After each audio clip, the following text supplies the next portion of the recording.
एक सीकर ने पूछा है, जैसे ही आपकी हीलिंग शुरू होती है, नार्सिसिस्ट आपकी शांति को क्यों नष्ट करने लग जाता है? आप अपने बच्चे को उसकी टॉक्सिसिटी से कैसे बचा सकते हैं? ये क्वेश्चन का दूसरा पार्ट है। देखिए, जैसे आपकी शांति शुरू होती है तो क्या होता है? जब आपकी शांति शुरू होती है तो आप और ज़्यादा स्ट्रांग बनने लग जाते हैं। जब आप और ज़्यादा स्ट्रांग बनने लग जाते हैं तो आपके ऊपर नियंत्रण करना आसान रहता है कि कठिन हो जाता है? आपके ऊपर नियंत्रण करना कठिन हो जाता है। तो नार्सिसिस्ट आपको के ऊपर नियंत्रण ही नहीं कर पाता जब आप शांत हो जाते हैं और अंदर से स्ट्रांग होने लग जाते हैं, क्योंकि जो शांत होगा वही अंदर से स्ट्रांग होगा। और नार्सिसिस्ट आपको कंट्रोल करना चाहता है क्योंकि उसने एक ग्रैंडियोसिटी या भव्यता की एक सेल्फ इमेज बना रखी है। उसी इमेज के आधार पर वो जीवन का झूठा कथानक गढ़ लिया है, उसने एक नैरेटिव बना लिया। उसी नैरेटिव के हिसाब से वो एक फेक लाइफ जीता है, उसका एक पात्र आपको समझता है। तो आप उसके नैरेटिव का या कथानक का हिस्सा बन सकें, इसके लिए ज़रूरी है कि आपके ऊपर नियंत्रण रखा जाए।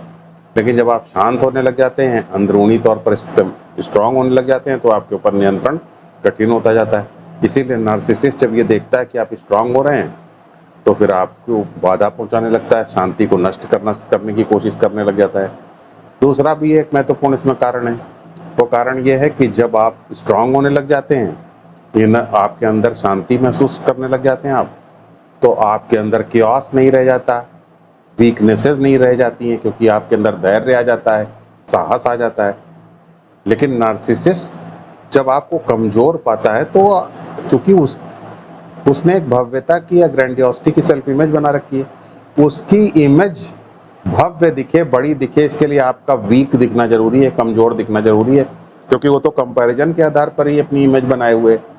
लेकिन जब आप स्ट्रांग दिखने लगते हैं तो आपकी कंपैरिजन में उसे अपनी सेल्फ इमेज वीक दिखाई देने लगती है, जिससे उसकी सेल्फ इमेज के टूटने का खतरा पैदा हो जाता है, जिसके उसके पूरे नैरेटिव के ही ध्वस्त होने का खतरा पैदा हो जाता है। इसीलिए वो आपकी शांति को नष्ट करने का प्रयास करने लगता है। और यही कारण बच्चे के ऊपर भी दिया जा सकता है। जब नार्सिसिस्ट देखता है कि आप शांत हो रहे हैं अंदर से, तो वो आपके ऊपर कंट्रोल पैदा करने के लिए ये देखता है कि आपके वीक स्पॉट्स कहाँ हैं। तो पाता है कि बच्चे के ऊपर अगर वो ड्रामा करेगा, मैनिपुलेशन करेगा, तो इससे जो है आप फिर से कमज़ोर हो जाएंगे। तो इसलिए वो बच्चे को वेपनाइज करने की कोशिश करता है, बच्चे को टारगेट करने की कोशिश करता है, बच्चे को उधर उल्टा सीधा मैनिपुलेट करने की कोशिश करता है, ताकि आप कमज़ोर दिखें और आपके ऊपर नियंत्रण किया जा सके। यहाँ पे एक बात लेकिन बच्चों के बारे में भी बता दें, बच्चों को आप लगातार ड्रामा क्रिएट करके बेवकूफ़ नहीं बना सकते हैं, क्योंकि छोटे बच्चे बड़े इंटेलिजेंट होते हैं। वो स्टेबिलिटी को, स्थिरता को सूंघ लेते हैं, समझ लेते हैं कि स्थिरता कहाँ है और किस पेरेंट की तरफ से स्थिरता आ रही है। तो बच्चे उस पेरेंट की तरफ उनका झुकाव होने लग जाता है। जो पेरेंट प्रॉब्लम क्रिएट कर रहा है, बच्चे उसको पहचान जाते हैं और बच्चे हमेशा उस पेरेंट की नकल करते हैं जो कि शांत बना रहता है, क्योंकि शांत बना रहने वाला पेरेंट, सरलता से ज़्यादा जीने वाला पेरेंट, उसकी नकल करना आसान होता है। तो बच्चों का झुकाव उस पेरेंट की तरफ देर या सवेर हो ही जाता है जो शांति के साथ जीता है। इसके साथ साथ बच्चे जो है, ये याद रखिए कि परिस्थिति के ऊपर सीधे रिएक्ट नहीं करते। बच्चे पेरेंट को पहले देखते हैं कि पेरेंट कैसा महसूस कर रहा है। जब अगर बच्चे देखते हैं कि पेरेंट कंट्रोल में है, पेरेंट जो है वो विचलित नहीं है, तो बच्चे भी विचलित नहीं होते हैं, चाहे परिस्थिति कैसी भी हो, क्योंकि बच्चे डायरेक्टली परिस्थिति का असेसमेंट नहीं करते। बच्चे पेरेंट्स के रिएक्शन के अनुसार परिस्थिति का मूल्यांकन करते हैं। तो इसलिए जब बच्चा देखता है कि पेरेंट कंपोज्ड है, शांत है, तो बच्चा भी फिर बच्चा भी परिस्थिति को लेकर के परेशान नहीं होता और बच्चा भी चिंतित होना बंद हो जाता है। फिर इसके साथ साथ एक बात और भी याद रखिए कि अगर एक स्ट्रांग पेरेंट, काम शांत पेरेंट बच्चे के पास है, उसका सपोर्ट है, वो बच्चे के एंकर की तरीके से है, तो ऐसी स्थिति में अगर बच्चे के साथ कोई नार्सिसिस्ट मैनिपुलेशन कर भी रहा है, उसको उल्टा सीधा ड्रामा क्रिएट कर भी रहा है, तो वो बच्चे को और ज़्यादा स्ट्रांग बनने में, और ज़्यादा स्मार्ट बनने में मदद करता है। बच्चा जल्दी मैच्योर हो जाता है। ऐसा बच्चा ज़्यादा परिस्थितियों को आसानी से डील कर सकता है। ज़्यादा स्मार्ट हो सकता है।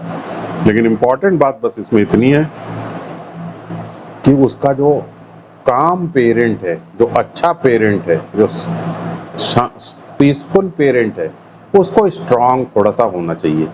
तो आप ये पहले समझिए कि आपको स्ट्रांग बनने का क्या तरीका है और कैसे आप रहें कि नार्सिसिस्ट आपकी पीस को हर्ट ना कर पाए।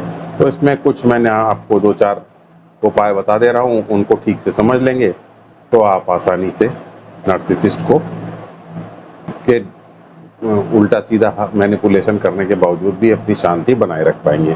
पहला तरीका, जैसे आप एक शीशा देखिए, शीशे में जिसमें हम अपनी शक्ल देखते हैं, शीशे में अगर मान लीजिए शीशा एक कॉन्शियस चीज हो, शीशा जीवंत हो मान लीजिए, और आप अपना शीशे में अपना मुंह देख रहे हो, तो शीशा क्या सोचेगा कि आप शीशे से अलग हैं कि आप शीशा ही हैं।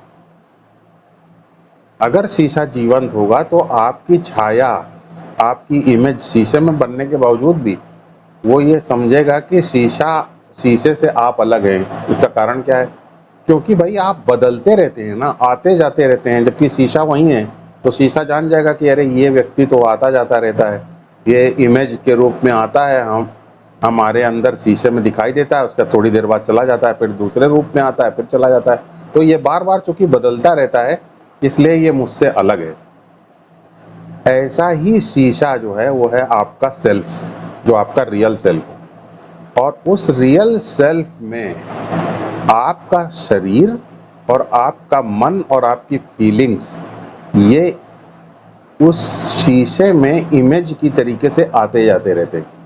ये शरीर आप देखिए इमेज की तरीके से सेल्फ में दिखाई देता है। पहले छोटा था बचपन में, फिर बड़ा हुआ, फिर बूढ़ा हो जाता है, बदलता रहता है।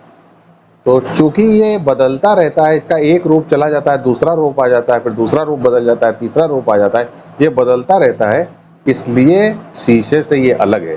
शीशे को ये समझना चाहिए कि हालांकि ये मेरे अंदर ही दिखाई दे रहा है, अगर मेरा सेल्फ एक शीशा है तो ये शरीर रूपी प्रतिबिंब मेरे अंदर ही दिखाई दे रहा है, लेकिन चूंकि ये प्रतिबिंब बदलता रहता है, इसलिए मेरा सेल्फ जो मेरा शीशे रूपी सेल्फ जो है वो ये नहीं समझना चाहिए उसको कि मैं शरीर हूँ। उसे ये कहना चाहिए कि मैं शरीर से अलग हूँ, क्योंकि ये शरीर आता जाता रहता है। उसी तरीके से हमारा माइंड है। माइंड क्या है? हमारे फीलिंग्स और थॉट्स। फीलिंग्स और थॉट्स का भी प्रतिबिंब हमारे सेल्फ के शीशे में आता जाता, बनता बिगड़ता रहता, आता जाता रहता है। तो जो चूंकि ये हमारे प्रतिबिंब हमारे सेल्फ रूपी शीशे में आता जाता रहता है, इसलिए हमारे सेल्फ रूपी शीशे को, हमारे शीशे रूपी सेल्फ को ये कहना चाहिए कि ये माइंड भी हम नहीं है, थॉट्स भी नहीं है, फीलिंग्स भी नहीं है। तो हर पल ये चेतना बनी रहनी चाहिए आपके अंदर कि आप शरीर नहीं है, आप मन नहीं है, फीलिंग्स नहीं है, थॉट्स नहीं है, नेगेटिविटी नहीं है, आप इनसे अलग हैं, क्योंकि ये आते जाते रहते हैं। प्रतिबिंब आप ही के अंदर इनका है, लेकिन चूंकि ये बदलता रहता, आता जाता रहता है, इसलिए आपसे ये अलग है। कॉग्निटिवली ये समझते रहेंगे, अंदर से ये जानते रहेंगे कि बस आपसे ये अलग है, जैसे शीशा अंदर से ये जानता रहता है कि प्रतिबिंब मुझसे अलग है। तो ये तो स्टेप नंबर 1 है, इसको जरूर प्रैक्टिस कीजिए। ये आपको एक इम्यूनिटी देगा, आपको दर्द से इम्यून बना देगा, पेन, नेगेटिविटी के पेन से इम्यून बना देगा। और अगर जाप वगैरह करते हैं तो बस नेगेटिविटी जैसे ही आए, अपने आप को शीशा समझ करके और इमेज से अलग देखते हुए, बॉडी माइंड की इमेज से अलग देखते हुए, फीलिंग्स थॉट की इमेज से अलग देखते हुए, बस आप जाप करते रहिए। बैकग्राउंड में ये नॉलेज होनी चाहिए कि मैं शरीर मन से अलग हूँ, और जाप करते रहिए, बस आप नेगेटिविटी को तुरंत फिल्टर आउट कर लेंगे। तो ये है तरीका नंबर 1। जाप नहीं भी कर रहे हैं तो भी बॉडी माइंड से अलग करके अपने आप को देखते रहिए। यह है तरीका 1। दूसरी जो इम्पोर्टेंट चीज़ है जो हमें समझना है वो ये है कि अपनी जो अपेक्षाएं हैं, उन अपेक्षाओं को आप कम करिए। भाई देखिए, हम दूसरे से हमेशा अपेक्षा करते रहते हैं, दूसरे से एक्सपेक्टेशंस हमारी रहती हैं कि तुमको ऐसा होना चाहिए, तुमको ऐसा होना चाहिए। अपनी अपेक्षाओं के अनुसार ही हम दूसरे के ऊपर जजमेंट पास करते हैं, उसके ऊपर हम अपना आदेश देते हैं कि इसको ऐसा होना चाहिए, ये ऐसा क्यों नहीं हुआ, इसने ये क्यों नहीं किया, उसने यूँ नहीं किया, कि ऐसा क्यों नहीं किया। इन सब जजमेंटल होने के पीछे की जो वजह है मेन, वो है हमारी एक्सपेक्टेशंस। तो हम पूरी दुनिया से ही एक्सपेक्टेशंस कुछ ना कुछ हमारी रहती हैं। इसको ऐसा होना चाहिए, उसको वैसा होना चाहिए, पेड़ को ऐसा दिखना चाहिए, मछली को ऐसा दिखना चाहिए, जानवर को ऐसा होना चाहिए, घर को ऐसा होना चाहिए, लोगों को ऐसा होना चाहिए, सबके प्रति हमारी कुछ ना, ऑफिस को ऐसा होना चाहिए, बॉस को ऐसा होना चाहिए, साथियों को ऐसा होना चाहिए, सबके प्रति हमारी कुछ एक्सपेक्टेशंस जुड़ी हुई हैं। आपको मैं ये बता दूं कि ये आपकी जो भी एक्सपेक्टेशंस हैं, ये पूरी तरीके से बेसलेस और निराधार हैं। इस तरीके की एक्सपेक्टेशंस जो आप रखते हैं, ये भ्रम के कारण है। इनका कोई सपोर्ट एग्जिस्टेंस को नहीं प्राप्त है। एग्जिस्टेंस जैसा है वैसा है, लोग जैसे हैं वैसे हैं, वो आपकी अपेक्षाओं के अनुरूप नहीं है। आप अपेक्षाएं बना लेते हैं, क्योंकि आपने अगर किसी से अच्छा व्यवहार किया तो आप समझते हैं कि दूसरा भी आपसे अच्छा व्यवहार करे, लेकिन आपकी अपेक्षा के अनुरूप वो उतर सके ये ज़रूरी नहीं है, क्योंकि उसकी जीवन की परिस्थितियाँ हो सकता है उसको अलाउ ना करती हों, उसके पास उतनी नॉलेज ना हो, उतनी समझ ना हो, उसके अंदर 50 तरीके के डिसऑर्डर हों, 50 तरीके की कमियाँ हों, 50 तरीके की मजबूरियाँ हों, वैसा प्रिविलेज्ड ना हो जैसा कि आप हैं। तो इन सब चीज़ों को ध्यान में रखते हुए वो व्यक्ति जो है, जैसी आपकी इच्छाएं हैं, जैसी आपकी एक्सपेक्टेशंस हैं, उसके हिसाब से नहीं चल सकता। तो याद रखिए, आपकी एक्सपेक्टेशंस दुनिया के प्रति पूरी तरीके से निराधार हैं, निर्मूल हैं, बेसलेस हैं, उनका कोई मतलब नहीं है। तो अपनी एक्सपेक्टेशंस को गिराइए, कम कीजिए, उनके प्रति सतर्क रहिए। आपके पर्सनैलिटी में लगातार सेल्फ इमेजेस आती हैं, रोल्स आते हैं, ये सब बाहर की दुनिया से कुछ ना कुछ एक्सपेक्टेशंस रखते हैं। आपकी पर्सनैलिटी के अंदर कंडीशनिंग्स होती हैं, कंडीशनिंग्स भी दूसरे से एक्सपेक्टेशंस रखती हैं। एक्सपेक्टेशंस जब टूटती हैं तो दर्द महसूस होता है। आपका रियल सेल्फ जो बॉडी माइंड से अलग है, उसको कोई दुख नहीं होता, कभी कोई दर्द नहीं होता। सिर्फ आपकी कंडीशनिंग्स, आपकी सेल्फ इमेजेस, आपके पैटर्न्स माइंड के, इन्हीं को दुख होता है। क्यों? क्योंकि इन सब बाहर की दुनिया में ये कैसे ऑपरेट करते हैं, बाहर की दुनिया में एक्सपेक्टेशंस के थ्रू, अपेक्षाओं के थ्रू ये ऑपरेट करते हैं। तो इनके प्रति सतर्क रहिए, ये जानते रहिए कि आपकी अपेक्षाएं कैसी हैं, निराधार हैं। तो ये पहला अपना दिमाग जीवन का आप एक सत्य बना लीजिए। दूसरी चीज, दुनिया जैसी है वैसी है, दुनिया जैसी है वैसा व्यवहार करती है, आपके अनुसार दुनिया नहीं चलती। तो ये बात याद रखना है। तो दुनिया कैसे चलती है? दुनिया अपनी, जो उसके अंधकार है माइंड में और जो अज्ञान जितना है, उसी के हिसाब से दुनिया चलती है। हर व्यक्ति अपने माइंड के अंधकार और हर आदमी अपनी माइंड के अज्ञान, इसी के अनुसार चलता है। तो दुनिया अपने डिसऑर्डर के अनुसार चल रही है, अपनी बीमारियों के अनुसार चल रही है, अपने अंधकार के हिसाब से चल रही है, अपने अज्ञान के हिसाब से चल रही है। वो आपके हिसाब से थोड़ी चल रही है। तो आप क्या करेंगे? जब आप ये बात समझ जाते हैं कि दुनिया जो है वो अपने अंधकार के हिसाब से चलती है, अपने अज्ञान के हिसाब से चलती है, तो दुनिया के प्रति आप सहानुभूति रखते हैं, गुस्सा नहीं रखते। इससे कंपैशन पैदा होता है। तो एक तरफ तो आपको अपनी अपेक्षाएं कम करनी है। जब अपेक्षाएं कम कर पाते हैं आप, तो ही दुनिया, आप सब बात समझ पाते हैं कि दुनिया जो है वो अपने अज्ञान के अनुसार, अपनी मूर्खता के अनुसार, अपनी अंधेरेपन के अनुसार दुनिया चलती है। माइंड की डार्कनेस के अनुसार दुनिया चलती है, अपने अंधकार के अनुसार दुनिया चलती है। तो आप उसको बदल नहीं सकते हैं, वो जैसी चलेगी चाहे वैसी ही चलेगी। तो जब आप ये बात समझ जाते हैं तो आप दुनिया के प्रति सहानुभूति रख पाते हैं, दुनिया के प्रति आप कंपैशन रख पाते हैं। ये कंपैशन जो है स्पिरिचुअलिटी का सबसे बड़ा आधार है। ये मान करके चलना कि दूसरा व्यक्ति अपने हिसाब से ही चलेगा, अपने ज्ञान के लेवल के अनुसार, अज्ञान के लेवल के अनुसार, अपने अंधकार के हिसाब से चलेगा, ये बात याद रखना, ये बहुत ही महत्वपूर्ण है। इसको कहते हैं दूसरे के परिप्रेक्ष्य में सोचना। दूसरे के परिप्रेक्ष्य में सोचना स्पिरिचुअल होने का सबसे पहला आधार है। जब हम ये सोच लेते हैं तो हमें दूसरे के अनुसार, दूसरे को देख करके उसके ऊपर दया आती है, उसके ऊपर कंपैशन रखते हैं। जब हम अपने अनुसार सोचते हैं तो फिर हम ये नहीं सोचते हैं कि दूसरे की क्या अज्ञान का अंधकार है, दूसरा क्या है। दूसरे के प्रति हमें कुछ, तब तो हम दूसरे से अपेक्षा करते हैं कि इसको ऐसा होना चाहिए, उसको वैसा होना चाहिए। तो जब तक आप अपनी अपेक्षाएं कम नहीं करेंगे, तब तक आप दूसरे के परिप्रेक्ष्य में नहीं सोच सकते हैं। दूसरे के परिप्रेक्ष्य में सोचना ज्ञान का सबसे बड़ा आधार है, ये इस बात को समझिए। ये भी बात समझिए आप कि जब आप दूसरे के परिप्रेक्ष्य में सोचना शुरू कर देते हैं, तो आप ये भी देख पाते हैं कि आप अपने आप को बहुत बड़ा नहीं समझते, आप अपने आप को बहुत बड़ा ब्रह्मांड का केंद्र नहीं समझते, आप बस अपने आप को एक छोटा व्यक्ति समझते हैं जो कि एग्जिस्टेंस की में अपना रोल पूरा कर रहा है, रिक्वायरमेंट्स पूरा कर रहा है। इस तरीके से जब आप अपने आप को रखते हैं, अपने आप को छोटा करके देखते हैं, शरीर मन को, अपने सेल्फ को आप ऐसे करके देखते हैं, व्यवहारिक स्तर पर छोटा करके देखते हैं, ब्रह्मांड के बड़े होने पर अपने आप को के तुलना में छोटा सा एक अपने आप को हिस्सा पाते हैं तिनके की तरह। तो आप अपने आप को कम करके जब देख पाते हैं, तो आप दूसरे के प्रति को ये देख पाते हैं कि उसका अज्ञान के अनुसार वो चलता है, अंधकार के अनुसार चलता है, दूसरे के प्रति कंपैशन रख पाते हैं। और अगर अपने आप को बहुत बड़ा समझते हैं, तो आपके अंदर हमेशा नेगेटिविटी होगी, सेल्फ इमोशंस होंगे, आप हमेशा शिकायत करते रहेंगे और छोटी छोटी बात पे आप नाराज होते रहेंगे। यही नार्सिसिस्ट का काम है, नार्सिसिस्ट भी ऐसा ही करता है, तो आप भी नार्सिसिस्ट बन जाएंगे। तो जब आप अपने आप को छोटा समझेंगे, तो आपका ईगो डिफ्यूज हो जाएगा, तो आप हर्ट नहीं होंगे, एक्सपेक्टेशंस आप ज़्यादा नहीं रखेंगे, और ये भी समझ पाएंगे कि दूसरा व्यक्ति अपने अज्ञान और अंधकार के अनुसार चलता है। तो आप उसको उसके अज्ञान और अंधकार के बावजूद भी उससे आप उसके खराब व्यवहार के बावजूद भी उससे सहानुभूति रख पाएंगे। ये है उपाय नंबर 2। उपाय नंबर 3 भी जरा समझ लीजिए, बहुत महत्वपूर्ण है। वो ये है कि आपका जो माइंड है, वो माइंड जो है वो एक्सप्लोसिव या विस्फोटक की तरीके से, तो आपके माइंड के अंदर नेगेटिविटी का विस्फोटक या एक्सप्लोसिव्स भरे हुए हैं। ये एक्सप्लोसिव्स क्या काम करते हैं, इनसे रेडिएशंस निकलते रहते हैं नेगेटिविटी के।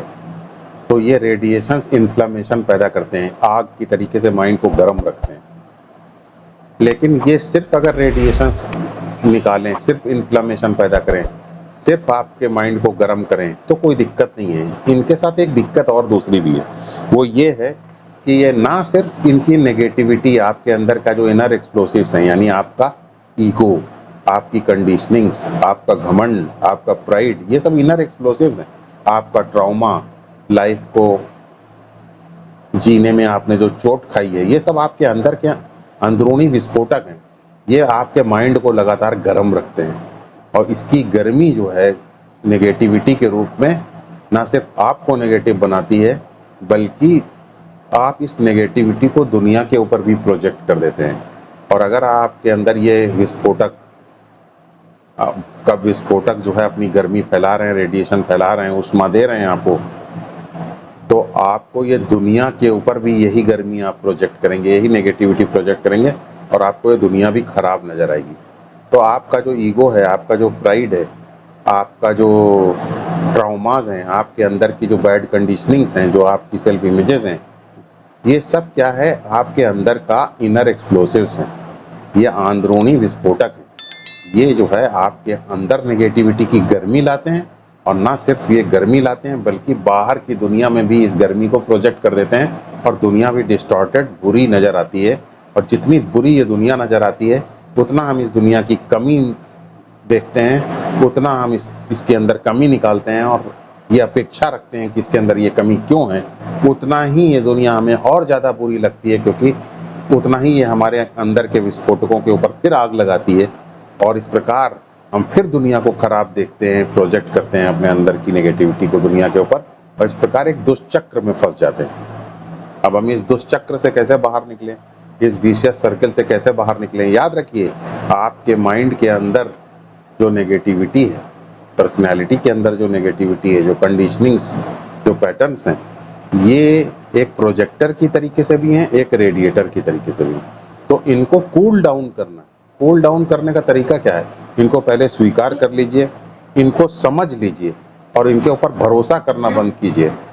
जब आप इस प्रकार इनके ऊपर भरोसा करना बंद कर देंगे, इनको समझ लेंगे, इनको पहचान लेंगे, जब दुनिया आपको बुरी लगे तो समझ लेंगे कि अरे ये दुनिया मुझे बुरी लग रही है इस वजह से, क्योंकि मेरे अंदर नेगेटिविटी है, दुनिया के अंदर नहीं। दुनिया तो न्यूट्रल है, अगर मेरे अंदर ये नेगेटिविटी ना होती तो दुनिया अच्छी लगने लगती मुझे। ऐसा जब आपके अंदर समझ में आ गई तो उसका मतलब आपने अपने बाहर जो प्रोजेक्शन माइंड का डाल रहे हैं उसको पहचानना आ गया, आपको उससे सतर्क रहना आ गया, उसको पैसिव बना दीजिए, स्वीकार कर लीजिए, पैसिव कर दीजिए, उसके ऊपर भरोसा मत कीजिए, यकीन करना उसके ऊपर बंद कर दीजिए। तब आप ये पानी हो जाएगा, धीरे धीरे इसके अंदर ठंडक आ जाएगी। और इससे अलग करके तो अपने आप को देख ही रहे हैं, जैसा कि पहले टेक्निक में आपको बताया। तो ये आप ज़रूर फॉलो कीजिए, एक्सप्लोसिव मैनेजमेंट ज़रूर करिए। आपके अंदर का जो विस्फोटक है वही आपको बाहर की परिस्थितियों को विस्फोटक बनाता है, प्रोजेक्शन के द्वारा। अंदर के विस्फोटक को शांत कर देंगे तो बाहर की दुनिया भी अगर खराब भी है तो आपको अच्छी लगेगी, आप कहेंगे अरे कोई बात नहीं, खराब है। तो याद रखेंगे इस नियम को। फिर एक चीज़ और नियम याद रखिए, वो ये है कि आप नार्सिसिस्ट जो भी मैनिपुलेशन करता है, जो भी आपको परेशानी देता है, जो भी दुख देता है, तो उस दुख को सीढ़ी बना लीजिए अपनी सेल्फ ग्रोथ का। उसी के सहारे अपना विकास कीजिए, आत्म विकास कीजिए। लगातार उसी के दुख को याद करके अपने आप को उस दुख से अलग कीजिए और अपने रियल सेल्फ में रहने की आदत डालिए। अपने रियल सेल्फ से अपने हैप्पीनेस को प्राप्त करने की कोशिश कीजिए। मौन धारण कीजिए, शांति के साथ जिएं। कोई तेज बोल देता है, सेल्फ रिस्पेक्ट को आपकी हर्ट कर देता है, परेशान ना हो, अलग करके अपने आप को देखें। पर सेल्फ रिस्पेक्ट और ये सब कंडीशनिंग्स और ये तेज बोलना, ये सब सिर्फ पर्सनैलिटी के लेवल पर है। पर्सनैलिटी को ही ये सब खराब लगता है, आपके रियल सेल्फ तक ये सब कुछ नहीं पहुंचता। तो आपके साथ जब कोई बदतमीजी कर रहा है, कोई भी उल्टा सीधा बोल रहा है, तो उसको अपनी ग्रोथ में यूज़ कर लीजिए। अपने आप को इन सब चीज़ों से अलग करके देखिए, तो आपकी सेल्फ ग्रोथ भी होती जाएगी। याद रखिए, भगवान ने जो है हमारे सामने हमारे जीवन की जो भी परिस्थिति दी है, वो परिस्थिति इसीलिए दी है ताकि हमारा विकास हो सके। जिस दिन आपका विकास हो जाएगा, एग्जिस्टेंस के मैसेज को आप ठीक से समझ जाएंगे, उसी दिन से आपकी परिस्थितियाँ खराब रखने का कोई पर्पज़ एग्जिस्टेंस को नहीं रहेगा और आपकी परिस्थितियाँ ठीक होना शुरू हो जाएंगी। तो एग्जिस्टेंस को के ऊपर भरोसा रखते हुए अपनी सेल्फ ग्रोथ करना, यही एकमात्र रास्ता है। इसी से नार्सिसिस्ट का नार्सिसिज्म भी पैसिव होगा।